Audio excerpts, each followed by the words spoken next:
Halo teman-teman, apa kabar semuanya? Video ini adalah lanjutan dari trip kita melihat lautan awan yang indah di kebun buah Mangunan. Ya, ini masih trip kita di wilayah Yogyakarta, kota yang terkenal dengan penduduknya yang ramah dan keindahan sudut-sudut kotanya yang ikonik. Sehingga setiap lawatan ke Jogja meninggalkan banyak kenangan, membuat rindu untuk mau kembali ke kota yang penuh dengan pesona ini. Jadi setelah kita melihat lautan awan di Mangunan, kita melanjutkan perjalanan ke wilayah Gunung Kidul. Ayo kita mulai cerita perjalanan kita selanjutnya.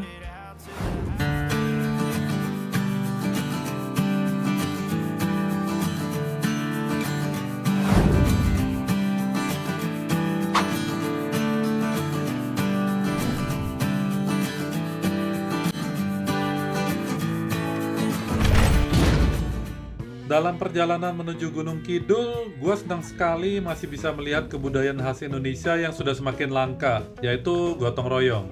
Ini yang membuat perjalanan ke air terjun Sri Getuk di wilayah Gunung Kidul menjadi lebih menarik dan berwarna. Ya, karena budaya gotong royong sudah semakin luntur ya di kota-kota besar. Kita lanjut ke air terjun ini karena waktu tempuhnya nggak sampai 1 jam dari Mangunan. Tapi, alasan utama kita pengen lihat air terjun Sri Getuk karena menurut kita ini unik banget. Jadi air terjun ini mengalir tepat di dinding tebing di tepi aliran sungai. Unik ya? Dan ternyata aliran sungai ini nyambung dengan yang kita lihat dari gardu pandang Mangunan sebelumnya. Namanya Sungai Oyo. Nah, ini kita sudah sampai di parkiran air terjun Sri Getuk yang berada di wilayah Gunung Kidul.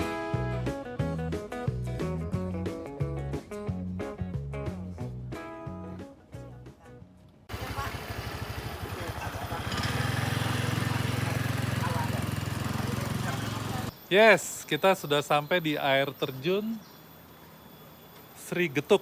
Nah, tadi kita menikmati lautan awan. Sekarang kita mau menikmati air terjun yang keren di Jogja. Wah. Tapi katanya kalau kita mau menuju ke air terjunnya harus naik kapal dulu. Wah, mudah-mudahan dapat nih kapalnya. Kita nanti mau cek dulu ya. Oke? Nah, dari papan informasi ini dijelaskan bahwa di sini terjadi fenomena geologi yang terjadi selama jutaan tahun. Jadi, tebing batuan yang berada di sepanjang Kali Oyo ini merupakan bidang sesar. Makanya nggak heran ya kalau air terjun ini terlihat sangat menarik, karena terbentuk dari fenomena alam yang membuatnya jadi unik dan langka. Mami.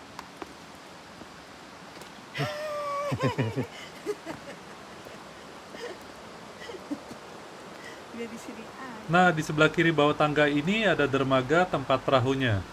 Gua nggak sempat videoin karena sibuk nyari pengemudinya yang akhirnya nggak ketemu juga.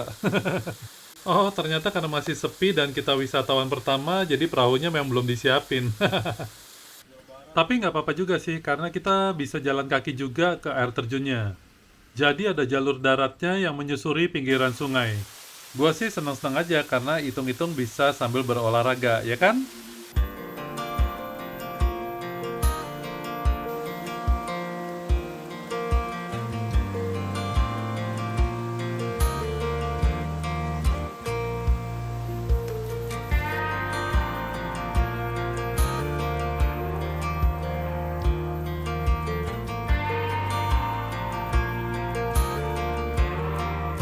Kalau kita jalan kaki ke air terjunnya butuh waktu hanya sekitar 10-15 menit saja sih. Ya nggak berasa akhirnya kita sudah sampai juga di air terjun Sri Getuk. Dan memang cakep sih air terjunnya. Nggak nyesel deh kita kesini. Perjalanan 1 jam dari Mangunan terbayar dengan keindahan alam di sini. Is left in the dust. But after all the lessons learned, it would end the both of us. There's a first for everything. Oh iya, makasih ya Mas Yudi dari Wisata Jogja Baru yang sudah mengantarkan kita ke sini. Mas Yudi orangnya ramah dan hasil jepretan foto-fotonya bagus-bagus. Jadi buat teman-teman yang mau jalan-jalan di seputaran Jogja dan butuh guide, bisa kontak beliau via Instagramnya. Bisa diskusi dulu kan destinasi yang teman-teman suka. Yes, gimana keren kan air terjun Sri Getuk ya? Ya? Sri Getuk. Harus agak sedikit berbau Medok. medok, ya kan? Jawa. Keren ya air Ya. terjunnya ya.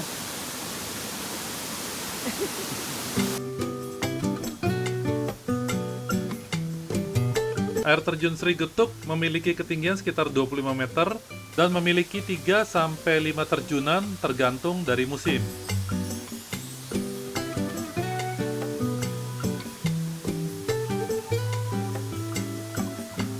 Air terjun ini bermula dari 3 sumber mata air yaitu Kedungpoh, Ngandong, dan Ngumbul. Dan airnya turun mengalir melalui tebing bebatuan kapur dan langsung menuju sungai di bawahnya. Nah, perpaduan antara air terjun dengan sungai ini yang menciptakan keunikan dan keindahan alam yang lain dari biasanya. Makanya kita berdua seneng banget akhirnya bisa sampai ke air terjun Sri Getuk.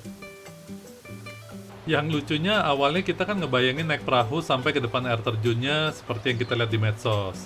Kan rasanya pasti wah banget ya, sampai di tujuan seperti ketemu surga kecil di tengah aliran sungai yang sunyi. Coba kalau tadi sedikit bersabar ya, pasti apa yang kita bayangkan udah tercapai nih. Karena nggak lama setelah kita sampai, ada wisatawan yang diantarkan naik perahu. Nyebelin nggak sih? Pokoknya usahakan naik perahu deh pas berangkatnya, supaya dapat kesan wahnya pada saat pertama kali kita lihat air terjunnya dari atas kapal. Kalau teman-teman lihat, air terjun ini nggak langsung jatuh tegak lurus ke kolam, namun mengalir melewati undakan batuan kapur kars yang bertingkat-tingkat. Nama getuk katanya juga berasal dari nama alat gamelan yaitu ketuk.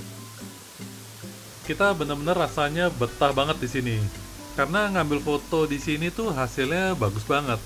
Apalagi foto dengan long exposure, wah keren banget deh.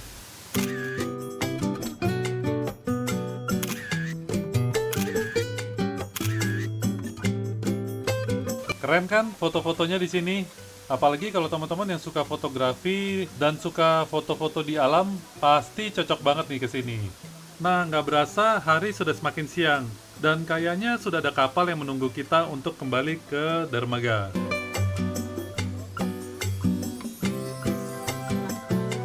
Pada akhirnya, kami harus berpamitan dengan air terjun Sri Getuk. Namun, pesona dan suaranya akan terus mengalir, menetap dan membekas di hati kita. Nah, teman-teman sendiri kapan dong rencananya mau ke air terjun Sri Getuk?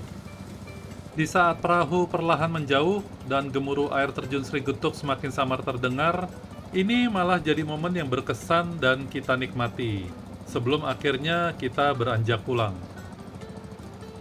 Buat gua, setiap perjalanan ke alam Indonesia selalu ngasih pelajaran baru.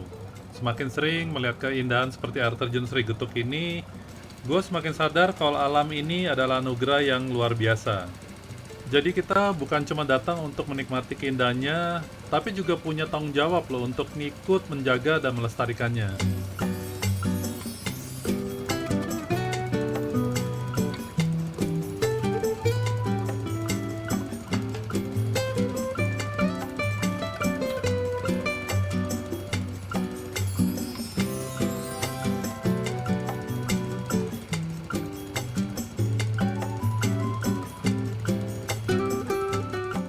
Nah, ini kita sudah sampai di dermaga tempat perahunya antar jemput wisatawan.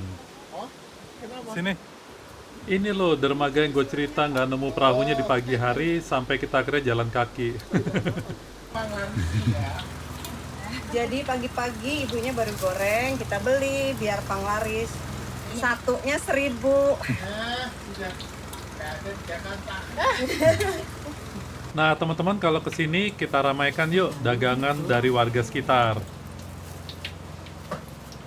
Ya, tentunya dengan membeli sesuatu dari UMKM di sini, sama saja kita menggerakkan sektor real wilayah sekitaran tempat wisata ini. Ya, perjalanan kita kali ini boleh berakhir, tetapi ada banyak hal yang bisa kita belajar dari alam. Alam yang indah bukanlah ciptaan manusia. Hal terbaik yang bisa kita lakukan adalah menjaga dan melestarikannya.